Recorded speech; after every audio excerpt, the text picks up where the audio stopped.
Good evening, everyone. It is Monday, February the 12th. The time is 7 p.m. I'd like to welcome everyone. Welcome to all councillors. We do have regrets from Councillor Doucette tonight. And welcome to our CAO, Jeff Baker, our municipal clerk, Kim Casely. Welcome to our manager of the Credit Union Centre, Robert Wood. We have our police chief, Louis Sutherland. We have our deputy police chief, Landon Ewell. We have our therapy dog, Leo. Welcome to Pat Kelly, and welcome to Tammy and Leslie Woods. And is it Woods or Wood? Hambly? Where did I get Woods? Who told me Woods? Okay, Landon, I'm going to blame that one on you. All right, well then, Hambly. Good thing I asked. I had it wrong. All right. I think I got it all, and also welcome to all those who are watching online.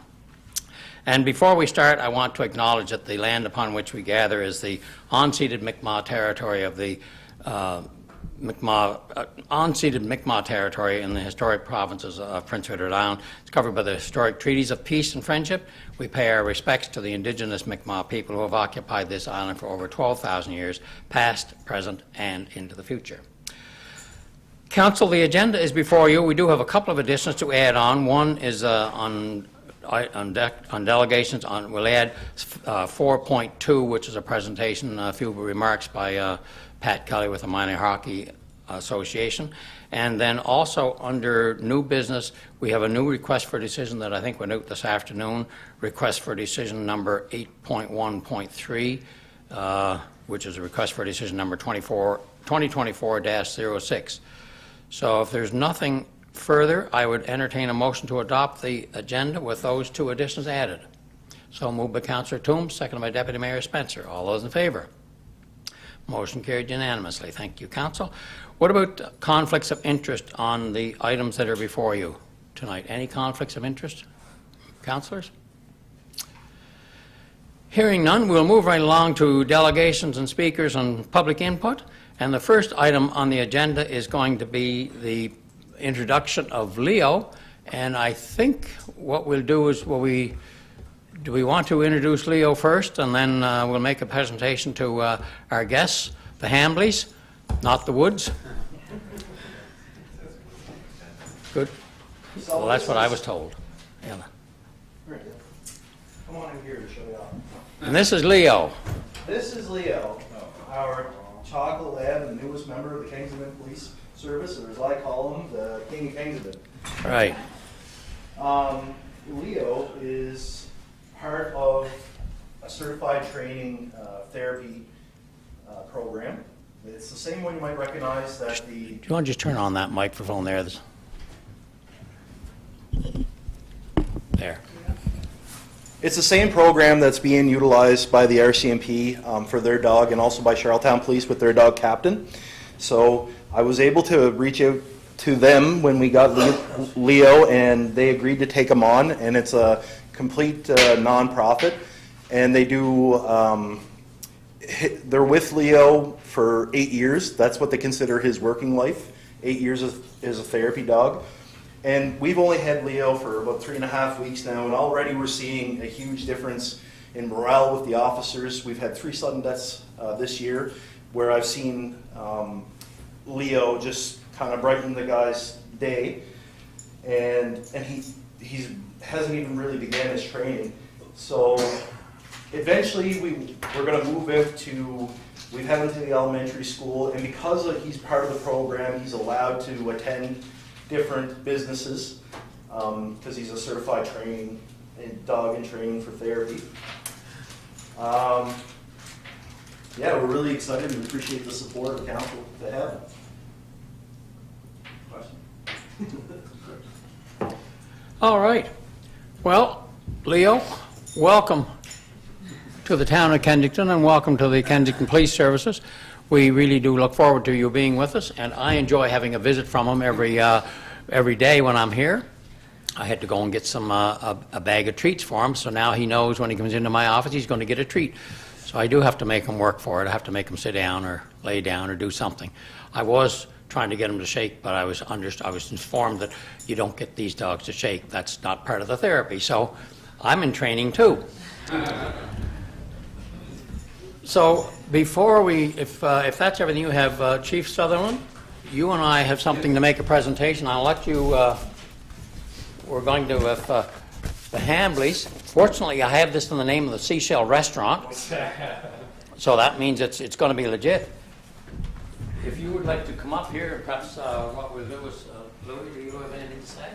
No, I just want to thank you guys for really. He's quite a lad, and he's going to make a special part of the police department that we haven't been able to utilize before. But like Lance made reference that we've already had 3 sudden deaths this year, and the dog is doing his part to help. And I see it because there's very stressful situations when you're dealing with sudden deaths and stuff. So he's doing his job. So it's not only for the general public, it's for the dog, it's for the members as well. Right.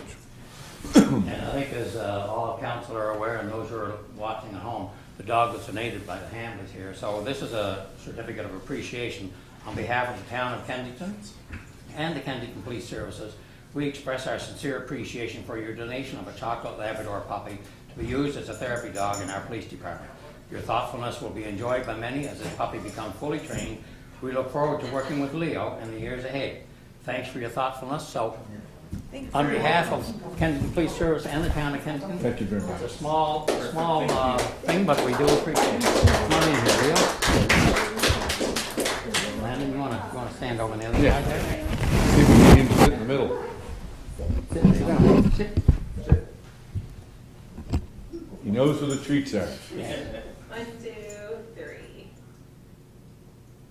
Leo. Good one. Good girl.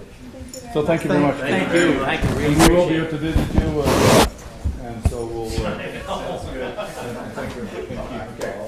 And you were more than welcome to stay for the whole meeting. It's such an exciting meeting. But if you wish to retire, For you guys and also for council, I have more information on the program, so if anybody's interested, I can send it, email it to you guys. And all the stuff that kind of lays out what's going to happen over the next little while with Leo. Yeah. Thank you.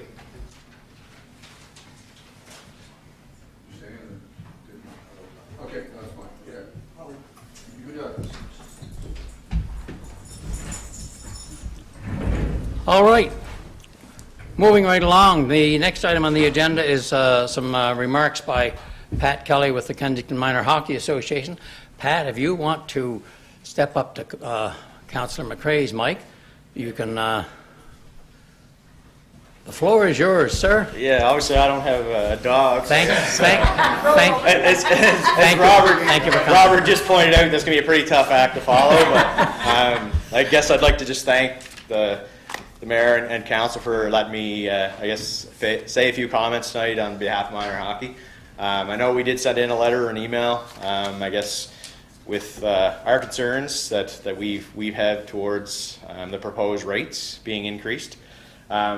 I guess, again, I just want to kind of speak with council here tonight and just kind of express some of them concerns that we do have. As many of you guys know, we are a non-profit organization, so we don't make money every year.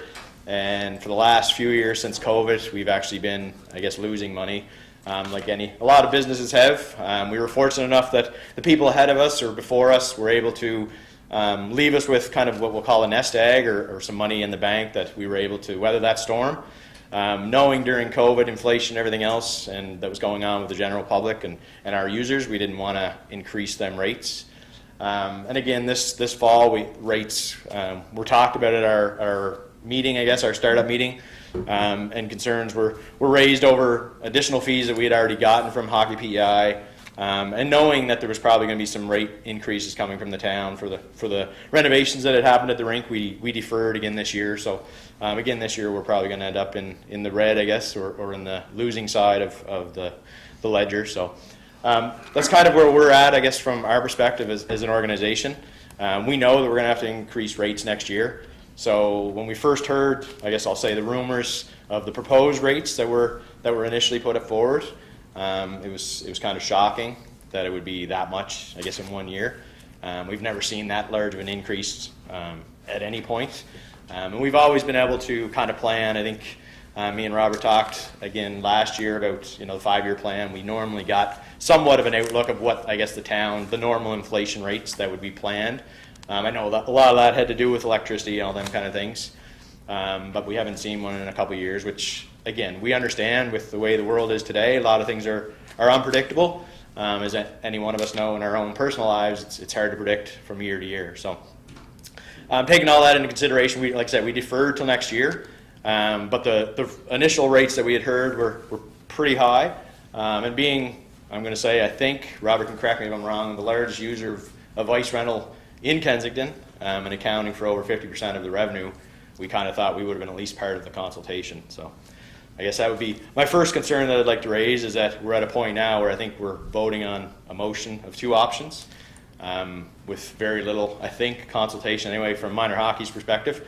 I know I've had a conversation with Robert and with the mayor as well in the last few weeks, but again, it was already, as I'll say, the ball was already rolling. So I guess that was one of the concerns I raised with the mayor today, and again with Jeff Baker this morning, that there was no consultation, I think, with the user group. So that's kind of a concern that I have.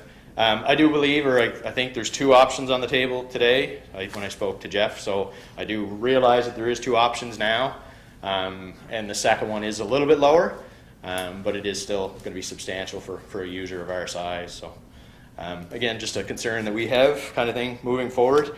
I did do a little bit of digging around just to find out some of the proposed rates that are in our region or our area. Summerside being one, which is approximately $180 an hour right now, with typically an annual 3% increase, which would be a typical inflation increase, I think. Rustigo has a proposal on the floor right now for $190 an hour next year. These are all taxes in. And then Badek, which is a rink that we use for minor hockey.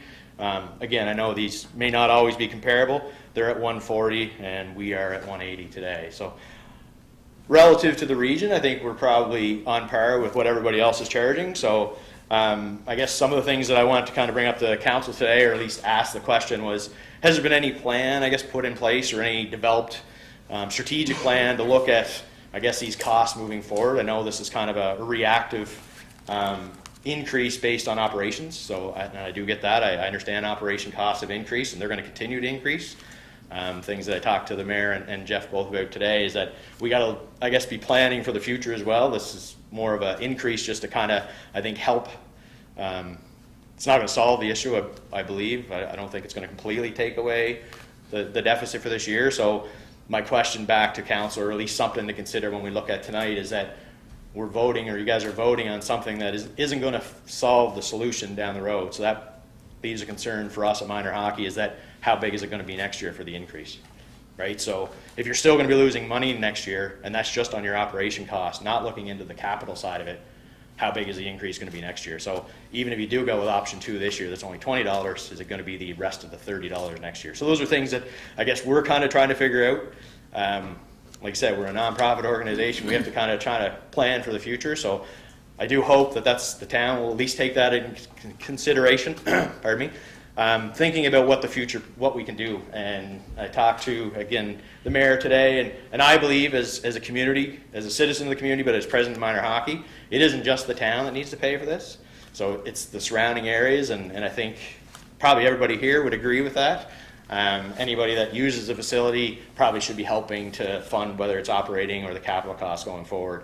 I don't know if I have any more volunteer hours to give, but I think, something that the town may want to look at, or the council may want to look at tonight as part of your resolution might be to get a working group together of all the users, or leaders within the community, whatever we want to call them, people from the surrounding areas, to look at ideas of how we can help raise money for a town, for a facility that's being used by more than just the residents of Kensington, right? So I would think if we probably did a poll of the residents in Kensington, there's probably less than 50% of them that probably use the facility, right? But 100% of them are paying for it. So I guess those are kind of just some of the things that I just want to, I guess, express from minor hockey, that we don't feel that this is probably a solution that's going to fix the problem. And I guess personally, I think it's more of a reactive thing what we're doing right now. So I would hope that we look at probably a more strategic way of solving the issue moving forward. So All right, thank you. Thanks. And we appreciate your comments, and rest assured, none of these decisions are taken lightly, and there will be further discussion when we come up for the request for decision, so you're more than welcome to stay and hear some of the discussion that does take place. All right, thanks, Pat. All right, let's move along to the next item on the agenda was the minutes of the previous meeting. Those are before you. Are there any errors or omissions in the minutes of January the 8th? Hearing none, I would entertain a motion to receive the minute or adopt the minutes of January the 8th, 2024. So moved by Deputy Mayor Spencer, seconded by Councillor McCray. All those in favor? Motion carried unanimously. Thank you. Any business arising out of the minutes? Okay, hearing none, we'll move right along to the reports. The first report is the CAO's report. That report for January is before you. It's already been received in Committee of Council, or reviewed at Committee of Council. Any further questions or any clarification needed, Council? Hearing none, I would entertain a motion to adopt the report, the CAO's report for January. So moved by Councillor Toombs, seconded by Deputy Mayor Spencer. All those in favor? Motion carried unanimously. Thank you, Council. All right, the Fire Department statistical report is before you. That's been reviewed by Committee of Council. Any questions, Council, on the Fire Department statistical report to the end? That's for the full year, to the end of December. Hearing none, I would entertain a motion to adopt that report as presented. So moved by Councillor McCray, seconded by Councillor Gallant. All those in favor? Motion carried unanimously. Thank you. The Police Department statistical report is before you. Are there any questions on the Police Department statistical report that's been reviewed at committee? And that's to the end of the year as well, the full year. Hearing none, I would entertain a motion to adopt that report as presented. So moved by Deputy Mayor Spencer, seconded by Councillor McCray. All those in favor? Motion carried unanimously. Thank you, Council. Chief, did you have anything that you needed to bring before Council for the Police Department? No, I think it's the highlight of the end of the year is what we had seen earlier this evening. So, no, I'm good. Thanks. All right, thank you. Okay, we'll move right along to, there's no development permit summary report for this month. So we'll move right along to the bills list for the town. Those are before you. Any questions on the bills list for the town to the end of for December? Those have been reviewed at committee. Are there any questions since then? Hearing none, I would entertain a motion to receive and pay the bills in the amount of $254,097.02. So moved by Councillor Mann, seconded by Councillor Gallant. All those in favor? Motion carried unanimously. Thank you. Next one is the bills list for the water and sewer utility. Those are before you. Any questions, Council? Hearing none, I would entertain a motion to receive and pay the bills in the amount of $6,584.40. So moved by Councillor Mann, seconded by Councillor Gallant. All those in favor? Motion carried unanimously. And the capital bills to the end for December are before you. Any questions on them? Hearing none, I would entertain a motion to receive and pay the bills in the amount of $49,780.56. So moved by Councillor Mann, seconded by Councillor Toombs. All those in favor? Motion carried unanimously. Thank you, Council. Okay, the next report is the consolidated income statement report. That is before you. Are there any questions on that report, Council? See you, Chief. Okay. No questions, Council. In that case, I would entertain a motion to receive the consolidated income statement to the end of December. So moved by Councillor McCray, seconded by Councillor Mann. All those in favor? Motion carried unanimously. Thank you. All right. 7.9 is the Credit Union Center report. That report is before you. Any questions, Council? That's for the report for the month of December. Hearing none, I would entertain a motion to receive that report, or to receive that report for December. So moved by Councillor McCray, seconded by Deputy Mayor Spencer. All those in favor? Motion carried unanimously. And the mayor's report is before you. That report is before you, and one thing that is not in there is I attended the annual general meeting of Kensington Area Chamber of Commerce today, and I did bring remarks on behalf of the town of Kensington, and that's just put that as verbal part of my report. Any questions, council, on the mayor's report that's before you? Councillor, or Deputy Mayor Spencer. Thank you, Your Worship. The meeting you had with MLA McKay, just curious as to whether or not the water issues at Pleasant Street and Broadway were brought up in that too. Pleasant Street and Broadway. Pleasant Street and Broadway. The drainage. The Drainage issue. report we had done by Del It was brought up and discussed at the meeting. Oh, which one is that? It's the one over on Broadway Street North, at the bottom of Maple Lane. Oh, Maple, okay, Maple and Broadway, okay, yes. That one was brought up, and a matter of fact, he had requested that it be put on for the Department of Transportation to fix that, and the latest information he has is that it is not going to be done in 2024.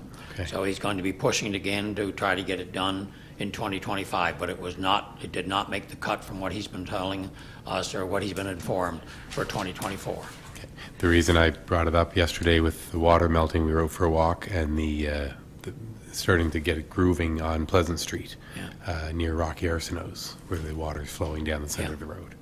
Yeah, it's got to be done. Yeah. I don't know how we're going to get that.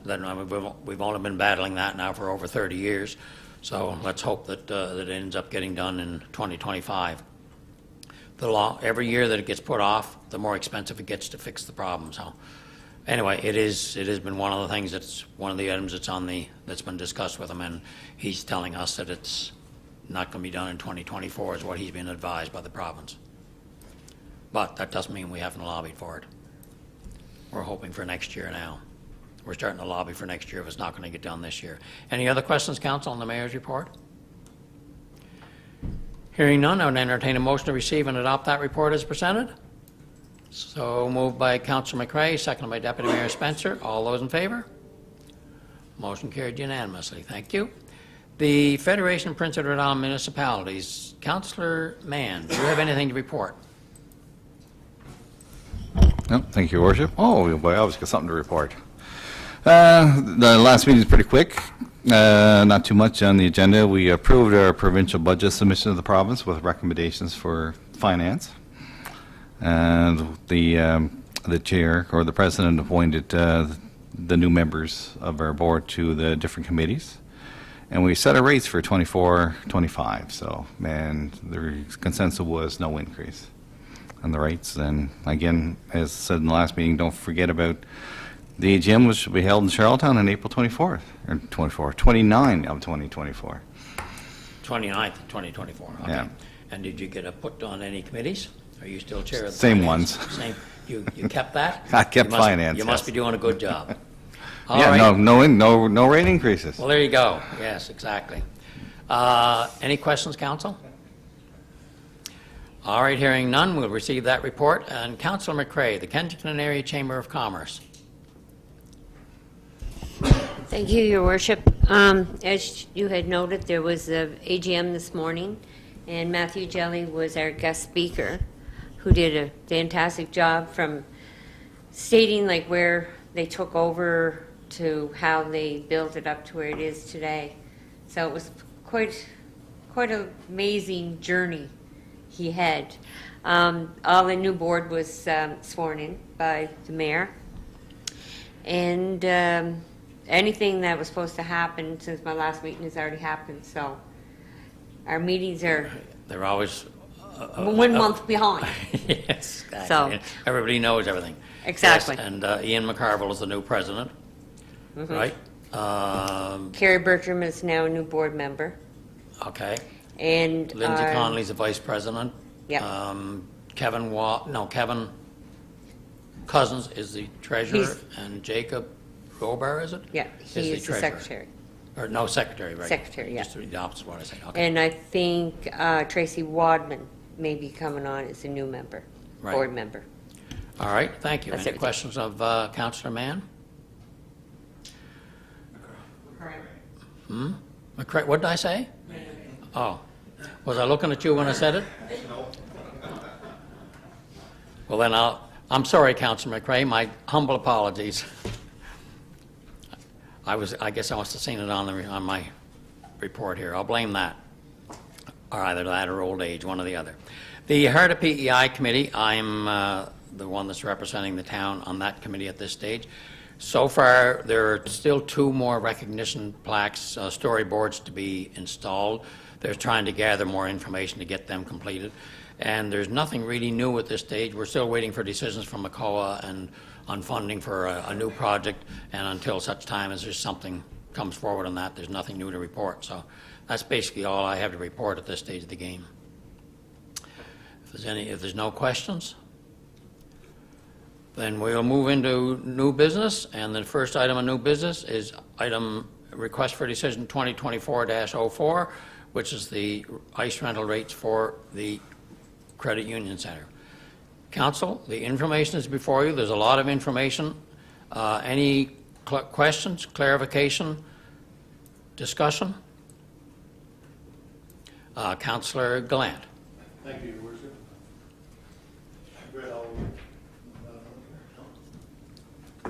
You're on now. According to this, it's on. No. Maybe the light. There, you're on now. Thank you, Your Worship. I've read all the information on here, and I missed the Committee of Council meeting 2 or 3 weeks ago, so never had an opportunity at that time. But I don't support, and I'll start off by saying that I don't support increase with the rates at the Credit Union Center, and I have a number of reasons why, and I'm not going to get into them all here tonight, but it was interesting to hear Pat Kelly speak from Kensington Minor Hockey, and just a couple, and he made some good points in regards to what we may or should do to maybe help all those users offset the cost of our facility down there.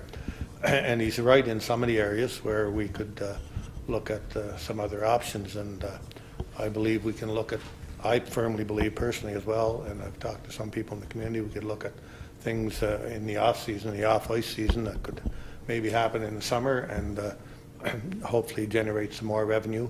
But a couple of things caught my ear when Pat spoke regarding Kensington Minor Hockey, and I want to just speak about that for a second, and maybe he could answer my question.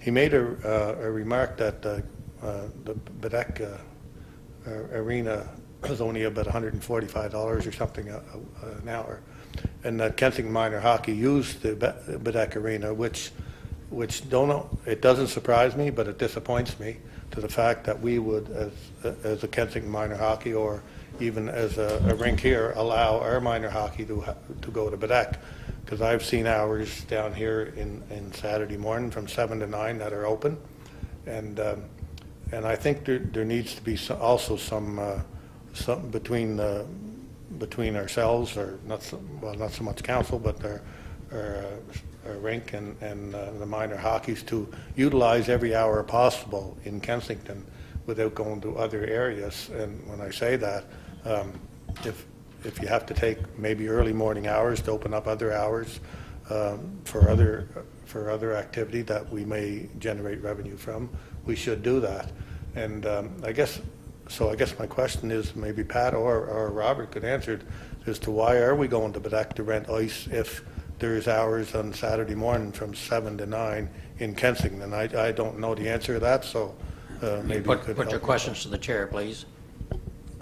Pardon me? Put your questions to the chair, not to the guests. I will address the chair. Well, I'm asking, Mr. Mayor, if I could ask that question to the guest. Yeah. Or either one of them, it doesn't matter which one. Perhaps we'll ask Mr. Kelly, do you have a comment on the ice that's being rented at Bedeck versus Kensington, as Councillor Gallant has asked? Yeah, so I guess this year specifically, I'll answer the reason why. That they are a shared team. So Kensington Minor Hockey has rep teams or AA, AAA teams with other associations. So when we have rep teams in Kensington, they want to ice time during the week and one on the weekend. And just with the amount of users that are in Kensington, weekday ice times are very hard to get. So as an association, we've always given our weekday ice times to our local kids, and the rep teams have always went to Bedeck if there was no ice available in Kensington. So I'm speaking on this year. This year we do have 2 teams that are playing at a Bedeck, so we have 2 hours of ice time out there specifically for them 2 teams, and we do have a third one that we use for just extra ice time if we need it. So that's the reason it ultimately comes down. There's just not enough hours for the week for minor hockey. Okay, and that's during what hours? When you folks play, you're 5 to 9 would be the typical. Most of these teams are, the 2 teams specifically this year are U11 and U13, so they're under 13 years of age, so they're not going to go past 9 o'clock. Typically, we always start, younger kids always start earlier in the day, so there's just not enough hours through the week, right, starting at 5 o'clock. So. And they're not available to go earlier than 5 o'clock in the day through the week? We do actually have a user group that starts at 4:15, but these groups, like I said, travel from Borden and Rustico as well. So there could be kids coming from different. So to have a nice time in Kensington at 4 o'clock, which is available, and having them travel from Rustico when they're coming from school and stuff it's just not feasible. It just doesn't work out. Yep. All right. Thank you, Councillor Glant. Did that answer your question? Yeah, you're on. Thank you. Yeah, well, it somewhat answers my question, but I was just curious as to the reason why. But I guess, again, Mr. Mayor and those who are here representing our arena and minor hockey, I feel that we got to work together somehow to create other areas or create other opportunities to raise some revenue for our rink without putting the rates up. And as I said, I don't support a rate increase. I think it's just and I think Mr. Kelly made that comment too. It's just kind of a Band-Aid where it's only going to happen again next year, and it's just not covering. We just can't continue to put the rates up each and every year and not come up with some other ways of creating more revenue. So that's my thoughts on it, and I won't be supporting an increase. Thank you. Could I ask a question then, Councillor Glant? If we don't put the rates up, where's the money going to come from to operate the facility? Well, Mr. Mayor, that's I guess we were, Mr. Kelly had mentioned that maybe we need a working group to come together and see if we can come up with ideas to create more revenue for the rink. And I'll just give you an example. And I've been around the rink down here or in this community, and I can honestly say definitely more than anybody in this room. And I've been where Pat is. I've been all over as far as running minor hockey, running teams, running senior teams, running AA, AAA, house league teams, coach, manager, you name it. And I'm not bragging. I'm just saying I know where they're coming from. And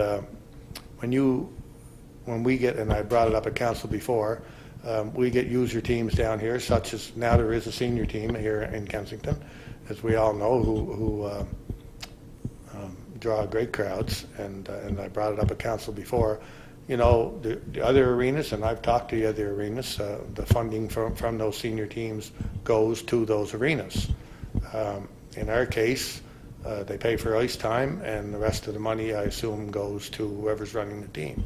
And I'm not blaming the people who are running the team, because if I could run a team down here and walk out of the arena after, and I don't know if the general public knows that or not, but you walk out of the arena after your expenses, which would be, you know, and I don't know the exact numbers, but I have a pretty good idea what the expenses would be for officials and so on and so forth. And you walk out of the arena with a fair amount of cash in your pocket, and I know you're running a hockey team, but at the same time, the rink is getting absolutely nothing from those gates. And I know my past experience over the years, there was always a fee, and I checked around with some other arenas, and Summerside being one. Summerside Western Capitals pay a fee to the arena over and above expenses for every person that comes into the rink. And that's just one example. I mean, we're not doing that, and I know I read in here where those operators or those teams, they give back to the rink. Sure, they give back to the rink. They buy a new net, or they do this, they do that. But back in the day, I've seen when we managed the team down here, we'd give back $25,000, $30,000 to the arena at the end of the year. Leftover money from operating the team. And I'm not saying there may not be that kind of money there this year, although I hear from some of the other teams in that particular league that there is a fairly good amount of revenue coming to those rinks from, and that's just one example. The other teams that are in it maybe not making quite as much at the door, or drawing quite as well at the door. I don't know the exact numbers, but those teams also maybe should we look at those teams to pay some sort of fee towards our facility. I've talked to a couple of other rinks, and I know we do supply dressing rooms to some of these teams that they have their own room.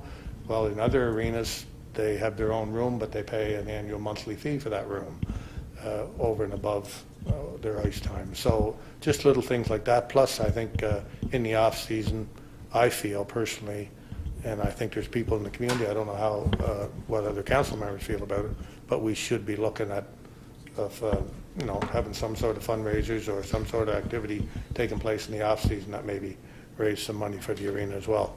And again, who knows, maybe even sell more ice time if there's hours open from 7 to 9 on a Saturday morning. Maybe there's some, and I'm not saying, maybe there's some other programs we could look at, and those programs might work out and they might not, but if we don't try them, maybe we don't know, right? So just my thoughts on it. Thank you. Thank you. Any other comments, Council? Councillor McCrae.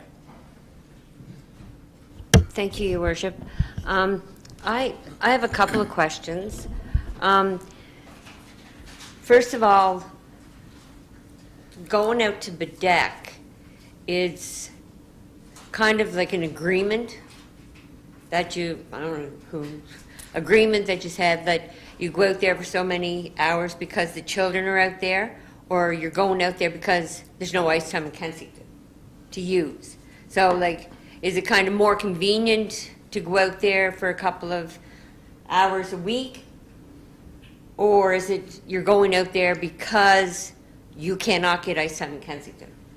All right. I think I know what you're asking. Mr. Kelly, can you maybe address that since you're here? Is the reason you're going to Bedeck because you're trying to support that area because there are some people in that area? Or is it because there's no ice time available here? Or is it a combination of both? I think, is that what you're asking, Councillor McCrae? All right. Yeah, so kind of what I commented earlier.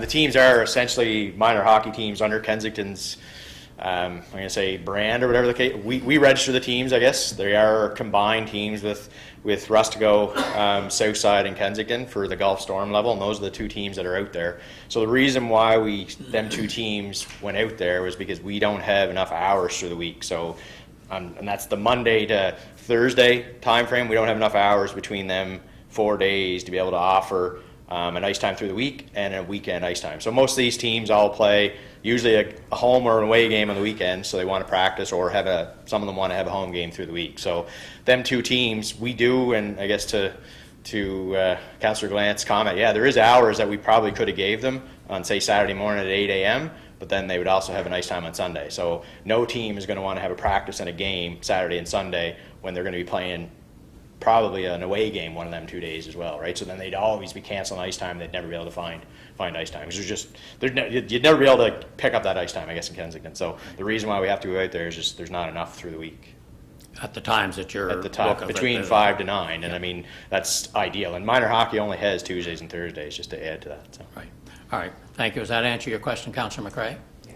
Okay. Did you have another question then? I just had one more question. Do you want to just pull your mic down there, please? So for minor hockey registration, right now, like, how much is it? And with the increase that we're proposing for ice rental, how much will it go up from what the original cost is now? I don't know if Mr. Kelly can answer that at this stage of the game, because it probably depends on, it'd be probably going up by approximately what our ice rental fee would go up. Is that fair to say? Yeah, I mean, obviously, there's going to be some other factors come into it, and I can't make the decision on my own, but I already know that our fees, like I said, as of right now, so it's $4.75, I guess, to answer your question. That's what it costs to play minor hockey in Kensington. We already know that's not enough to pay our bills as of this year, so we'd have to be going up based on whatever the at least the minimum of the insurance rate was this year, and then whatever the ice rental would be. So I don't want to speculate until we know what the, Right. you know, I can throw a number out there, but again, it hasn't been approved, and I'd be just speculating. Right, all right, fair enough, thank you. Councillor McCrae, anything further? Just one more question. Okay, go ahead. So when is the last time we raised the ice rental in Kensington? Was it last year? It's gone up a little bit every year, I think, hasn't it? Yeah. It's gone up a little bit every year for the last, well, 3 years at least. 4 years, the last 4 years. Okay. I don't know how much it went up last year. Do you remember, Robert? Yeah, it's between $2.50 and $5 each year. Last year was, I believe, $5. So do you want to speak into a microphone there, please? Yeah, it's been between $2.50 and $5, and that's taxes included in that as well. Right, okay, thank you. $2.50 to $5, taxes included, so it's really less than that full amount that comes to revenue to the town. Because 15%, keep in mind that right now, the rate we have right now includes HST, so really, like, what is it, what's the rate for minor hockey right now? Is it one? It's 180 with 180. HST included, so it's like 156.53, Yeah. I believe. Don't have my glasses, but yeah. Yeah, okay. So 156, approximately 156 and change comes to the town. The remainder of that money goes to the province. And they've been, they put that in place where they started charging HST on all ice rental rates back about 7 years ago, approximately, something like that. And they receive the revenue from not only ice rental rates, but also on Fitplex, cafeteria, and the ball fields as well. Ball fields. Yeah.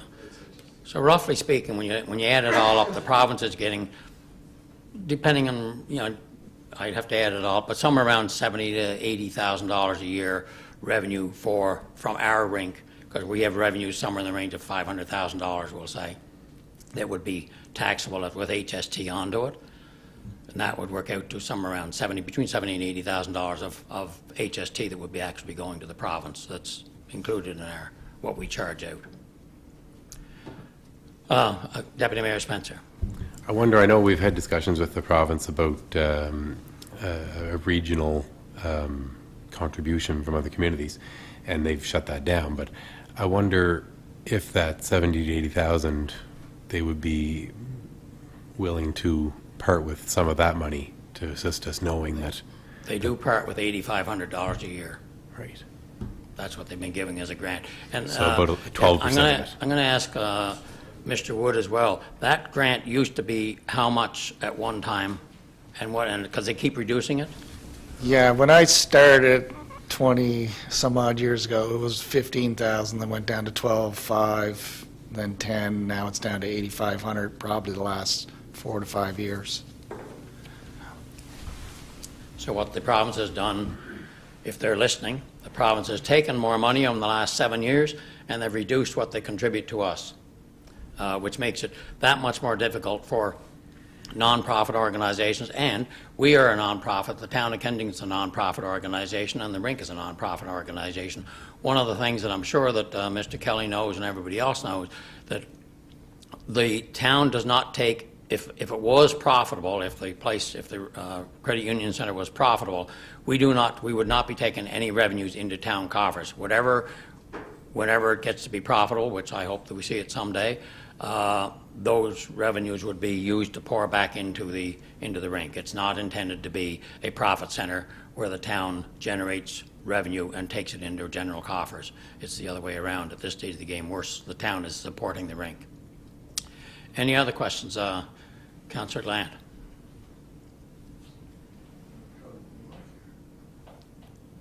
There you're on. Thank you, Worship.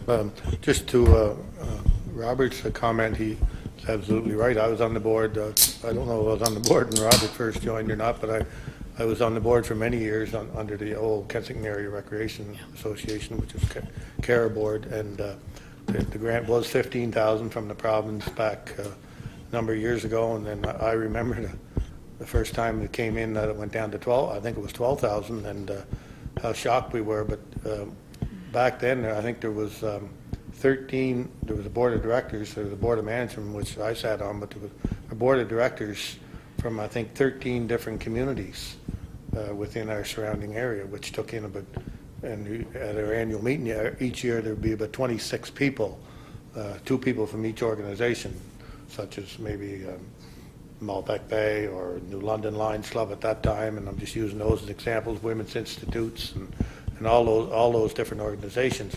So the province used to kind of consider, I guess, you know, the outlying areas and give us a grant of 15, and it went to 12, and it's unfortunate now it's down probably almost about half of what it used to be, and it really, I guess it really should have been going up instead of going down when you consider the fact that there is so many outlying areas that do use the rink and technically don't pay other than if they're renting license. So yeah, it's just a little history on it, and it is unfortunate that we don't get that money anymore, and maybe we should be pushing for it or pushing for more to help out as well. Well, we definitely should be pushing for more, and I don't think it's not just our rink, it's every rink, I think, is treated the same way. So, any other comments, Council? Councillor Mann. No. Thank you, Your Worship. I just noticed in the write-up it kept talking about non-commercial property for increases and stuff like that, but why wouldn't commercial be talked about? Because I know every game night I don't see a single soul walk in without a coffee cup in their hand. I know on practice nights most of the parents are up with grocery shopping, getting their groceries while their kid is on the ice. So they're the ones generating revenue from this facility more than the residents. So I just don't know why you only looked at the non-commercial tax rate for increases. Mr. Baker can probably tell you. I think he looked at them both, and you know how much difference it would be. Well, the reason we equated it back to one tax rate as opposed to both was for the sake of simplicity at this point. If we're going to look at a tax increase to offset the cost of the rink, you can be rest assured that it would be applied to commercial and non-commercial properties. For the purpose of the report, it was to make it easily understandable to equate it to a singular tax rate, as opposed to trying to break it up as to this portion's going to come from commercial, this portion's going to come from non-commercial. So certainly the intention, if that's the direction we're going to go in, is a tax increase to offset the cost of the rink. It would be applied to both commercial and non-commercial properties. Again, in the report, it's in there simply for simplicity's sake. And I think, just for clarification, I think that when Mr. Baker calculated total, I think that 10 cents, for example, would probably equate to probably between 8 and 9 cents if you average them all, because most of our the rate for commercial is higher, but the dollar value of commercial assessment is lower. I think it was, if I'm not mistaken, I think you had somewhere between 8 and 9 cents, I think, is what it would work out if you combined them all, so to get those same number of dollars. But I believe you're correct on that, yeah, and that's so we have about $100 million in non-commercial assessment and about $15 million in commercial assessment is what our property tax revenue is based upon. Yep. Deputy Mayor Spencer. Thank you, Your Worship. I'm quite concerned about that part of the whole proposal, that we've got 29 communities that are relying on this rink, and we're looking at one community to pay the tax increase on it. As we notice in the write-up here that Mr. Baker prepared for us, I quote, "As councillors will recall, when we agreed to take over the Credit Union Centre operation, it was intended to be a user-pay facility and not subsidized to any large extent by the taxpayers of Kensington." And that's exactly now what we're talking tonight. I think it is a substantial amount of an increase, but I believe that the ratepayers need to pay the majority of this. We have, well, as you mentioned earlier, Mr. Kelly, half the residents in this town probably don't set foot inside the rink. So, there's opportunity lost by doing this too. Like, there's sidewalks not getting done because there's money being diverted. There's sewer and water work not being done. There's maybe staffing issues in our water sewer department or public works department that aren't able to be covered because opportunity costs that are lost now because of this. And keep in mind, one of the things that Mr. Baker has recommended as well, up until last year, for example, this fiscal year, the town is contributing $36,000 towards the operation of the rink, which is to offset some of the costs of the senior servers. And he's recommending that we increase that contribution from $36,000 to $96,000, which is an additional $60,000. So that even with that additional contribution from the town, it still means that the facility is not breaking even this year. Mr. Baker has something to add. Well, I just want to make sure that everybody clearly understands that the additional $60,000 in grant revenue that we are proposing for this year is not a recommendation to increase property taxes. That is drawing the increase in the grant from our current revenue sources. So we're not proposing a tax increase to cover off the additional $60,000 operating grant into the rink. I just want to make sure everybody We don't understands that. Yeah, we don't know where we're going to find it yet, but Well, the reasoning behind associating it back to the property tax rate was to give people an indication as to what each resident of Kensington, man, woman, and child in Kensington, is contributing to the operation of the rink. It was to break it down into those terms. We're not proposing a property tax increase for 24 or 25 to offset the cost of the rink. So I just wanted to make sure everybody understood that.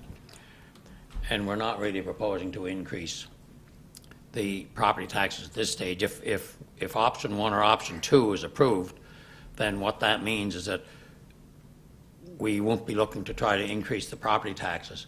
If council decides, for example, they don't want to go with option 1 or option 2 and don't come up with another alternative, that's the impact that we might be faced with down the road when we start looking at our town budget. Where's that money going to come from? And if it doesn't come from here, then where's it going to come from? It may have to be looking at a tax increase, and we certainly don't. None of us, I don't think, want to be looking at that. We are trying to do things with the business park to generate more revenues, and in a year from now, we should have some more revenues coming from there. From some of the increased housing development, we should have increased revenue for the town, and we're trying to maintain our tax rate and grow through growth in the town, revenues through growth. Anyway, Councillor Gland. Thank you, Your Worship. I kind of like how Councillor Mann thinks about the commercial businesses, but I guess they contribute a lot within our town when it comes to sponsorship, so you got to kind of look at that as well, because pretty well every organization, including minor hockey, would be going to various commercial businesses within our town or within our community to get sponsorship. So I don't think they're benefiting from people coming here, but they're also putting money back into it as well as all the signage up in the arena. I just want to touch on Mr. Mayor. I think you were a councillor at the time, and you said, I think you said 10, was it 2010 at the 10 or 11, something like that. around 2010 or 11. I wasn't a member of council, of course, then, but I was at that meeting that day at the old Credit Union Center, which was Community Gardens, and when the CARA board kind of, I guess you might say, folded up, and there didn't appear to be any interest from the various communities to carry on with that board. There was nobody coming forward to sit on as board of directors or board of management, and the Bank of Nova Scotia, they were done because at that time I don't think there was no mortgage, and other organizations that run the board of management just I guess they were just done. So I think back in 2010, I remember that meeting that day, and there was some questions from the floor from some concerned citizens regarding, if what happens if Cara don't run it anymore, you know, if the town takes the rink over, are we going to have the same community support as we got now, where outlying areas support the arena? Well, I think we're seeing that here tonight. That was probably a good question then, because we don't get the same contribution from the outlying areas, or I don't think we do, as we did back then. And I think we also agreed at that time, Mr. Mayor, you were a councillor at the time, we had talked about, you know, if the town took the rink over, and I think if we lost, you know, if we lost $20,000 a year, you know, that's not a serious amount of money for having a facility of that nature within our community. But I think last year, correct me if I'm wrong, but it was like $100,000. Something like that. Right now, the credit union center is indebted to the town. Not exactly sure. It's between $600,000 and $650,000 that it's a shortfall year to date from 2000 for the last 10 or 12 years. Do you have the figure? So there? it's $647,000, and that's since we took it over, I believe, which was 2012, I believe is the actual year we took it over. So over the last 10 to 11 years, the credit union center has ran an accumulated deficit of about $647,000, which is going to be compounded this year, probably to the tune of about another $85,000 to $100,000 loss in 23-24. So that'll bring the total indebtedness to the town of Kensington to about $750,000 over the past 10 to 11 years. And that is never going to be reduced until the facility is starting to show some sort of a surplus on the bottom line, and then eventually start to whittle that down.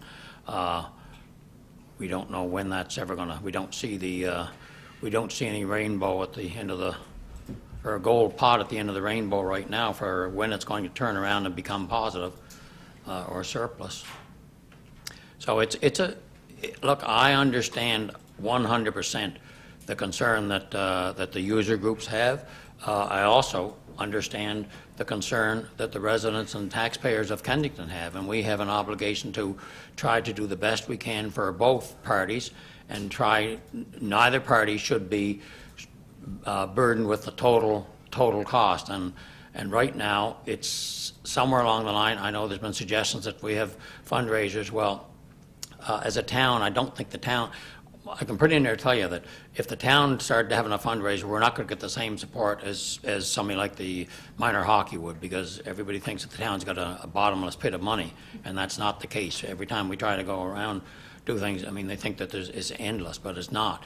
One of the other things that I should mention, the $96,000 that Mr. Baker is proposing, that we increase the contribution from the town, that's a contribution. That does not include the donations that we make for Islander Day, for other things that's where the credit union center actually builds the town, and we pay that as revenue to the credit union center. So the support for Islander Day, which is coming up, I think that's coming up next week, right? That's billed to the town. The town actually pays for that. That's part of our donations. It becomes part of our donation policy.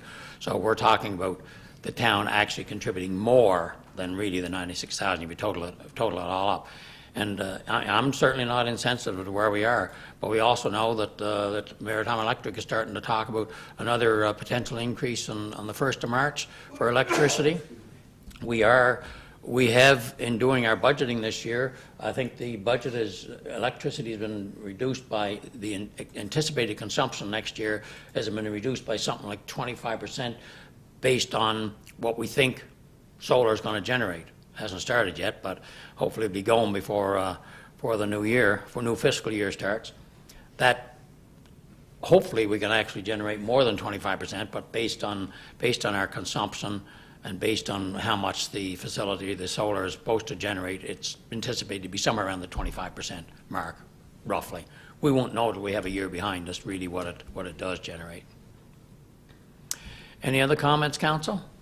Councillor McRae.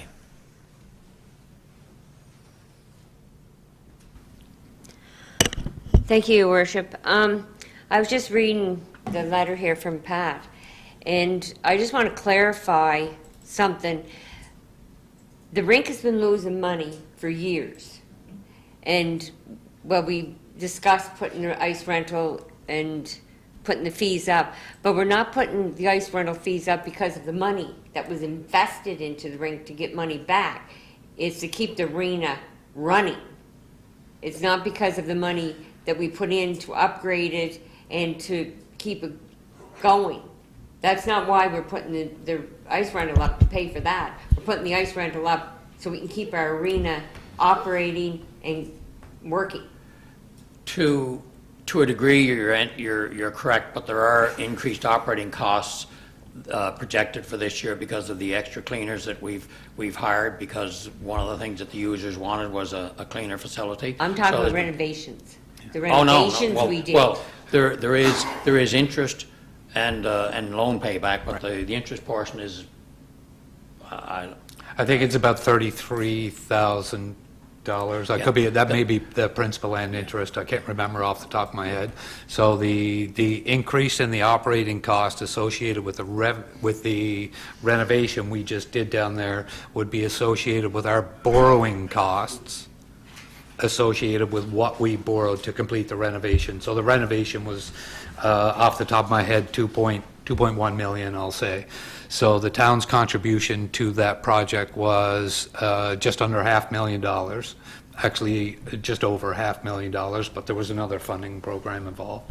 So I'm going to say about $500,000 that we borrowed to complete those renovations. So the increase in operating costs at the rink for this year will be the interest expense associated with the borrowing of that $500,000. But we were also losing money before we even did renovations. The rink has been losing money since before we took it over. Okay. Yeah. The only other comment I'm just going to make is, my concern is every child should have a right to play hockey. And I know that there's families struggling. There's parents, single parents out there that children want to play hockey. And I can relate to that. And there's no way that any child that wants to play a sport in that arena should be affected by what our decisions are being made here tonight. Like, yes, we have to keep our arena, but if there's a child that wants to play hockey and it's not affordable, is there funding out there that minor hockey can reach out and say, you know, little Johnny wants to play hockey, but his parents can't afford it? Is kids' sports still available? Is there, because when my children were playing, there was kids' sport. There was different businesses that would sponsor children. But I don't want to see us put the rates up and then minor hockey says, well, we've lost 20 kids because parents can't afford to pay the registration.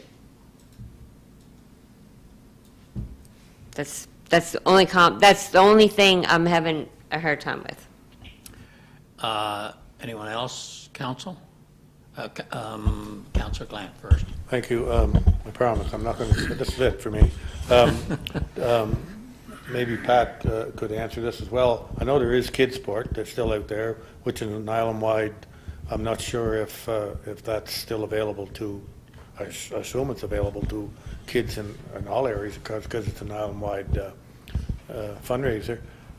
Talking about that, I had a gentleman saying to me the other day, I asked him if his little girl, who's about 7 or 8 years old, her last year was her first year of figure skating, or skating in general, but figure skating. And I said, how is she figure skating this year? He said, no, she's not. And I said, oh, how come she didn't? Oh, she loved it, but we couldn't afford to put her in, is what he said. So that's just an example right there. But I guess getting back to my original comment a couple of minutes ago regarding the various communities, I just wanted to add, all those communities that used to be involved in the rink, a lot of those organizations are no longer running as well. So there used to be contributions come from them, different groups within our 13 communities, right? Such as New London Lions Club, which is no longer, or various women's institutes who probably don't have the membership anymore to raise money to various things to put towards the rink. But my last comment is, Mr. Mayor, when do we have to make a decision on this tonight, or is this is before our budget, obviously before our budget, or is it something we could, or is it a possibility that we could have some sort of, and I'm just chucking this out there, some sort of open meeting or a public meeting for the general community or surrounding areas to come up with ideas, or if anybody out there would be interested in looking at major fundraisers from the other communities to help oversee the cost of our rates going up. Okay, well, to begin with, we need to have a draft budget before council in 2 weeks' time, and then we have to have, it's got to be, I think it's got to be approved by the last of April, and we have to have public, last of March. It's got to be in for, it's got to be approved by the last of March, so, and we have to have public input, have the public be available. So we're running under a tight timeline right now. If the different groups that like Kensington Minor Hockey and other ones, if they want to have fundraisers to try and offset some of the cost of those rate increases, and they can do that at any time. That doesn't have to be affected by the decision of council. They may find that they want to do that, or they may want to put the rates up. That's something. It's difficult. Look, I know it's a difficult situation we're in right now, but the bottom line is the reason why the town was asked. The town did not go looking for.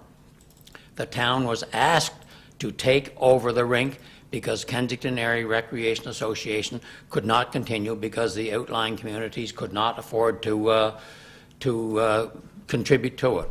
And at the time, council said, well, yes, we will, but we do not want to put this whole burden on the town of Kensington. We wanted it to be a user pay system, and the town does contribute to it. And Mr. Baker is recommending that we increase that contribution this year or next year from $36,000 to $96,000, an additional $60,000, which is not, it's got to be budgeted for. We got to find that. I'm not sure what's going to be cut to do it, but that's what Mr. Baker is recommending, and he'll find that money somewhere, we hope. If not, we don't want it to become an asking for a rate increase for property taxes.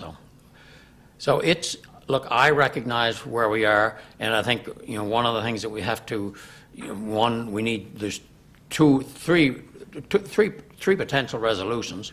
One of which would be to increase the operating grant to the town, from the town to the rink, and the second would be to look at an increased rental rate of option 1, or an increased rental rate of option 2, or something else.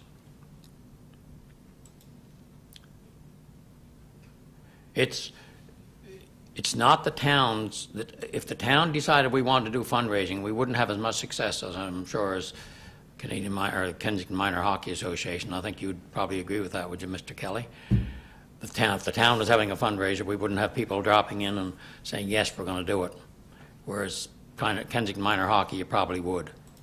We'd be asking to, obviously I'd be buying tickets on it and everybody else, but it's a different. We know from experience. Everybody thinks Kensington's got all kinds of money. Well, I can stand here very emphatically and state we do not have all kinds of money, and we do not want to put up the tax rate. We have to get control of our expenditures, and that's one of the areas that's costing us a chunk of change right now. Councillor Mann. Oh, thank you, Your Worship.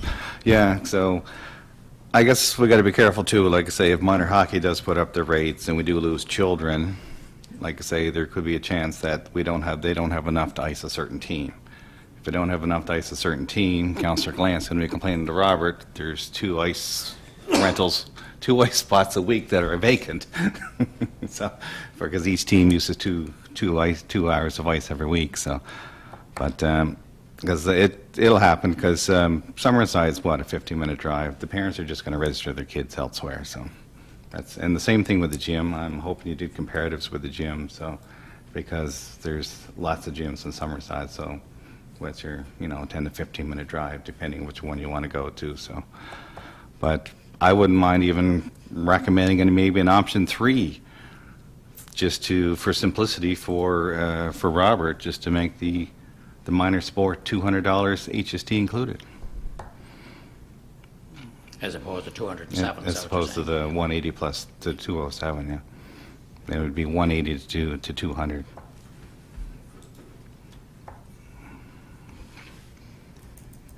Any more feedback, council? Any more comments? Mr. Baker, you got anything? Not really, no. Just so a $200 HST included rate would be $173.91 plus HST, just so everybody knows that. Okay, well, let's try and deal with one item at a time. What is council's thoughts on the recommendation that we increase the annual contribution to the Credit Union Center from $36,000 to $96,000, or an increase of $60,000? Do you want to approve that, or do you want to approve it for a lesser amount, or do you want to approve it for a higher amount? That's one of the questions. That's the first, because before you get into any of the other ones, both these other rental rates are based on it being increased by $60,000. Maybe you think the contribution from the town should be higher than $96,000. I don't know. That's a figure that Mr. Baker has thrown out, and it's based on about probably between 15 and 16% of the operating costs, I believe, is what Mr. Baker has said in his report. Am I remembering correct? About 15%. Is that high enough? Is that too high, or is that right on? Councillor Mann. Well, I'll just say that it's probably a start. I'd probably just go with something like that, and then have staff reevaluate and see if there's other efficiencies within the thing. Do we need 7-day-a-week cleaning? That's the thing. I don't know. I don't know if it was the users group that was applying, or was it the spectators? So where's the user groups? We receive feedback from the user groups and from the spectators. And Yeah, the probably mostly the probably spectators. Probably came to the user groups. So maybe there's some efficiencies that the staff can work out. Maybe they can go after the province to get that grant back up to 15,000 as well. So. Yeah, I agree. That's an area that we need to try and focus on to try to get more revenue from the province, but that's not going to deal with our short-term pain for this year, unfortunately. Councillor Toombs. I think as far as the grant goes, I imagine Mr. Baker crunched the numbers and come up with something. We can revisit it any year. We can change it any year, up or down. The odds are it might have to go up, and it also depends on how our funds are from year to year too. It's like Councillor Mann said, I think we can start at that and see how we can work it and see how it works out, especially for this year. That's all we can do.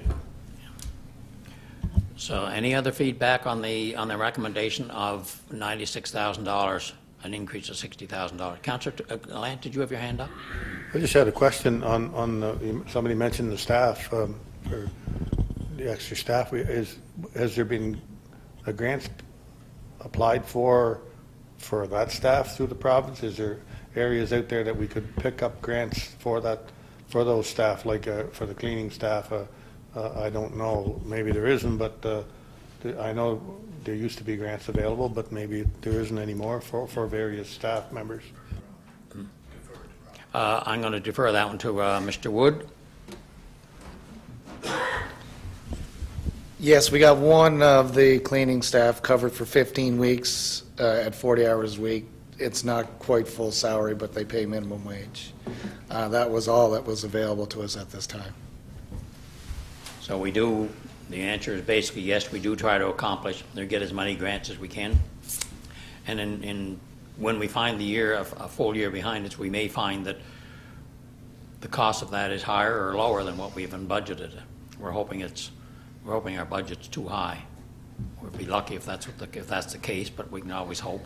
Yeah, Mr. like Wood? we apply for grants nonstop for staffing, and phone calls are usually every couple of weeks and things like that. Anybody else that we can get under grants, we do. It all depends how much money's left for the government. Thank you. All right. Do you have a question? Oh, all right. Go ahead and make the motion. Be it resolved that Kensington Town Council authorizes the CAO to increase the annual operating grant from the Town of Kensington to Credit Union Center for the 2024-2025 fiscal year by $60,000 to a total of $96,000.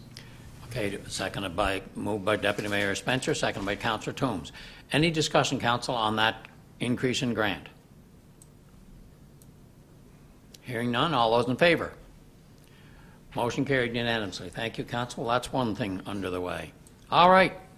What are we going to do on rate increases, Council? Okay, go ahead. Be it resolved, the Kensington Town Council approve the 2024-2025 annual rental rates for the Credit Union Center as recommended in Appendix B of the request for decision. Okay, Appendix B, Option 2. Do we have a seconder for that resolution? Seconded by Councillor Toombs.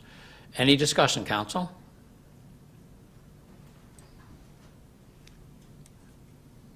Hearing none. All those in favor? 2 in favor. All those opposed? 3 opposed. Okay. Then that motion is defeated. Approved by, or in favor, Councillor or Deputy Mayor Spencer and Councillor Toombs. Opposed by Councillor McCrae, Councillor Glant, and Councillor Mann. Do we have a counter offer? Councillor Mann, you were talking about a different one. Go ahead. If you want to just say Appendix B adjusted by or whatever, Okay, thank you, Worship. because that'll keep the rest of them in place. Yeah, I guess be it resolved that Kensington Town Council approve the 2024-25 annual rental rates for the credit union as recommended in Appendix B of this request for decision with the modification of minor sport to $200, including HSD. Okay. So that's what, 173.91? 173.91. With the rate being 173.91. So it's All right. essentially going to be the same as the birthday party rate that's given there, 173.92 plus HST. Oh, okay. All right, gotcha. All right. Do we have a seconder for that resolution?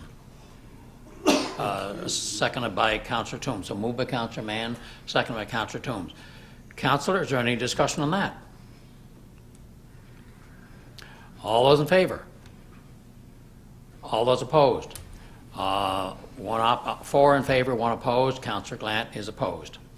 All right, that is approved. Thank you, Council. I know you all gave a lot of good, solid thinking on that, and we know. Mr. Kelly, we appreciate your feedback. I hope you understand where we're coming from, too, and let's see what we can do to move forward, and hopefully you folks can find the money for that and keep things moving, and let's try and, if you can come up with any fundraising ideas, I'll buy tickets. Something like your Bedford Exchange.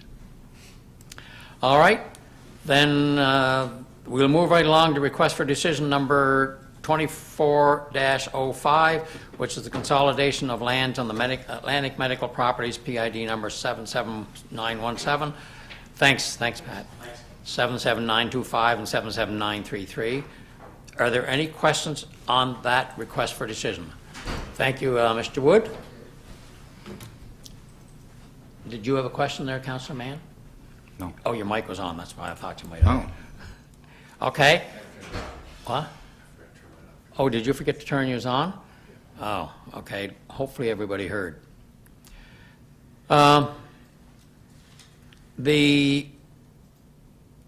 Is there any questions or any information or any clarification needed on that request for decision, Council? Hearing none, who wants to read? Go ahead, Councillor Toombs. Be it resolved that Town Council approve Consolidation Plan number 23227 as the plan of consolidation for PID numbers 77917, 77933, and 77925 being lands of Atlantic Medical Properties Limited. Do We have a seconder for that resolution, seconded by Deputy Mayor Spencer. All those in favor? Motion carried unanimously. Thank you, Council. The next one is the new request for decision that went out this afternoon, request for decision 2024-06, which is a motion to, it's basically to rescind the previous motion, previous resolution at the last meeting and have a new one. It's only because there was an error found in the drawing. So, and the new drawing has a different date. So we're basically replacing the rescinding one and putting the other one in place. Is everybody clear on what we're trying to talk, what we're doing there? We're going through a rescinding and making a new motion. So there's two resolutions. Do you know what we're asking? Go ahead, Mr. Baker. I'll just summarize it real quick. So we approved this plan back in December of 2023. There was an error uncovered on the drawing that the right-of-way that exists on that property wasn't indicated. So the survey plan was updated and revised to include the right-of-way. There's a copy of the plans here. The right-of-way was installed when Brookins Drive was actually developed. There's a small right-of-way over to the, it's a drainage way and provides some access over to the elementary school property. So that was missing from the plan that we approved back in December and has been included in the current plan. So we're asking that the original resolution in December be rescinded and replaced with the resolution as is indicated in the request for decision. All right. Yes, Councillor Glant?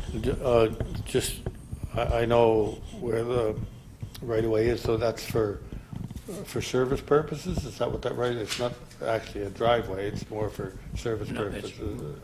Mr. Baker? It's for drainage. Okay. Yep. All right. Anybody got any more questions?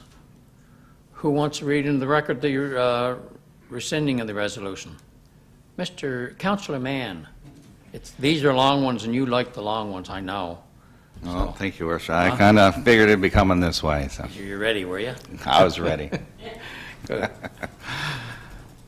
Whereas a subdivision plan number 23239-S01, and a request has been received from the owners of a property located at 13A and 13B, lots 15N and 15S, PID number 110049, Brookins Drive, for a town council's consideration of subdividing the property.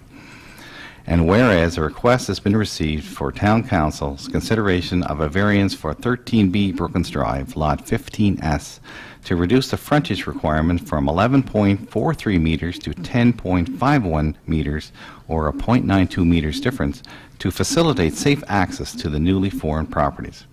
And whereas the proposed subdivision plan and variance have been reviewed against the town's development control bylaw and found to be in general compliance with therein, be it resolved that Town Council approve of subdivision of 13 Brookins Drive, lot number 15 PID number 110049, being lands owned by Todd Christopher Murphy and Norma Eleanor Murphy, into lots 15N and 15S, as per survey plan number 23239-S01, dated November 21, 2023, drawn by Locus Surveys Limited. Be it further resolved that Town Council approve a variance for the newly created lot 15S to reduce the frontage requirement from 11.43 meters to 10.51 meters as indicated in survey plan dated November 21, 23, drawn by Local Survey Limited. I guess at the top I should have read, be it resolved that Town Council rescind this resolution. Correct, yes. So we're rescinding that resolution, Council. Do we have a seconder for that? Seconded by Councillor Toombs. Any questions, Council? This is rescinding motion. All those in favor? Motion carried unanimously. The next one is to actually approve the motion now. Go ahead, Councillor Mann. All right.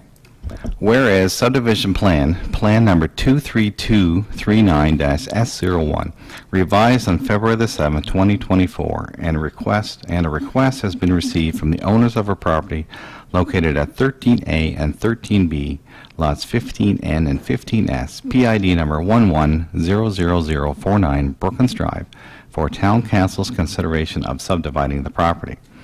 And whereas a request has been received for Town Council's consideration of a variance for 13B Brookins Drive, Lot 15S, to reduce the frontage requirement from 11.43 meters to 10.51 meters, difference of 0.92 meters, to facilitate safe access to the newly formed properties. And whereas the proposed subdivision plan and variance have been reviewed against the town's development control bylaw and is found to be in general compliance therewith.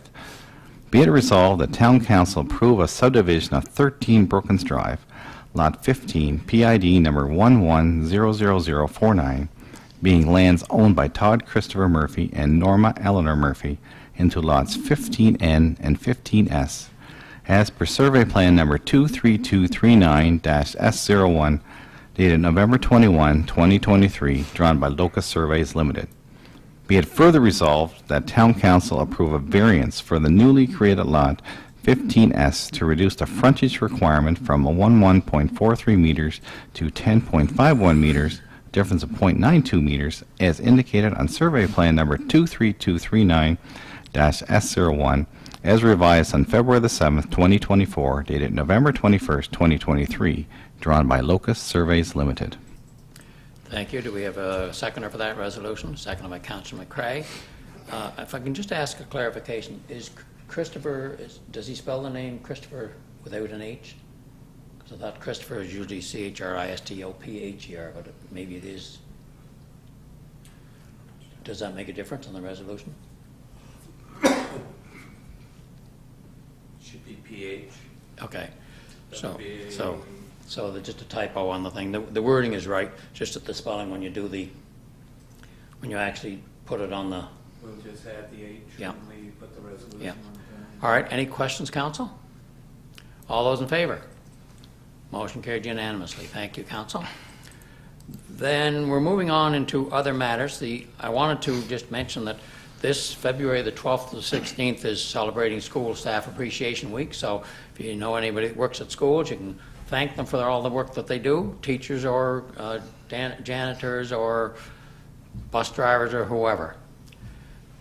Also tomorrow at 10 a.m., I've sent out an email last week advising that we're making the donation to the Queen Elizabeth Playground Equipment Fund tomorrow morning at 10 o'clock at Queen Elizabeth Elementary School. If anybody can attend, we'd love to have you there. I'm going to be proclaiming April the 7th as Green Shirt Day, been requested by the Organ Donation Association. Green Shirt Day is something that takes place in Canada every year, and Organ Donation Week is April the 21st to the 27th, so I will be proclaiming both April the 7th as Green Shirt Day and April the 21st to the 27th as Green Shirt Week. And just wanted to let you know that I have a meeting tomorrow morning with Mayor Dan Kuchar of Summerside, and we're going to be discussing strategies and moving forward on Prince County Hospital and medical services. And we're just going to have further discussions on how we lobby the government to try to reduce some of the things that have changes that have taken place. I think that there's been a gradual decline in medical services in Prince County Hospital or in Prince County, whether it's farther west in Alberton or O'Leary or wherever. And I think it's time we started to lobby the government. If we don't start to talk and start to lobby, we may find that, you know what it's like when things are gone and nobody says anything, it never comes back. So I think we're going to try and talk with all the mayors. We're going to try and talk in Prince County about what we can do to try and keep the pressure on to get the services restored at the Prince County Hospital and stop the decline and the moving of medical services from the Prince County to Charlottetown. That's all I had. Anybody else have any other matters? Councillor Toombs? Nothing too serious. I just noticed out for a walk, just one of the storyboards, I would say, were hit by the groomer, just down here by the train. I don't know, it might be the closest one to the train on the trail. Can't do anything about it right now, I mean, but just looks like it just got clipped a little bit. Okay. We'll just have to look at it in the spring. Councillor McCrae? Thank you, Your Worship. I'm just wondering if there's any way we can do something with that manhole in front of Sean McCarville's house. You know the one I'm talking about, Jeff? Because when someone hits that, you would swear the bomb was going off in Kensington. That was fixed a few years ago, so maybe it It's- needs to be it's fixed bad. again, so. Yeah. Yeah, because I know Because I there's- was over on Lions Drive in someone's house, and tractor trailer went, and they said, oh, there's the manhole, they hit the manhole. It's loud, it's really bad. All right, Mr. Baker's got that on his list. Anything else, council? Okay, then the only other item left is correspondence, and there is a request from Kensington Skating Club looking for donations again, and last year we bought a half-page ad in their advertisement or their program, the Silver Blade. Are you interested in doing the same thing again this year, or something different, council? Councillor Toombs. I'll make a motion that we purchase a half-page ad for their skating club. All right, thank you. Do we have a seconder for that? Seconded by Councillor McCray. Any discussion, council? Hearing none, all those in favor? Motion carried unanimously. Thank you, council. All right. You looking at me like I forgot something? Did we agree on a donation amount, or just that we're going to? $500. You said half-page ad, didn't you? Oh, yeah. Oh, yeah, Half actually. page is Yeah, that, yeah, 500. actually, Right. okay, can you make can you recommend a dollar amount on that, and we'll What put was that it in the last resolution? year? It was It was $500. $500 it is. So $500, and who seconded it? Okay, so then all those in favor of the donation of for $500, raise your hands. Motion carried unanimously. Thank you, Mr. Baker, you're sharp. All right, I don't have anything else. If there's nothing else, I would entertain a motion to adjourn. So moved by Councillor Toombs, seconded by Deputy Mayor Spencer. It is now 8:30 p.m. Safe travels to New Brunswick, Councillor, or Deputy Mayor Spencer. And I should thank you to all those who are watching online at home, and we hope you've enjoyed this meeting. Good night.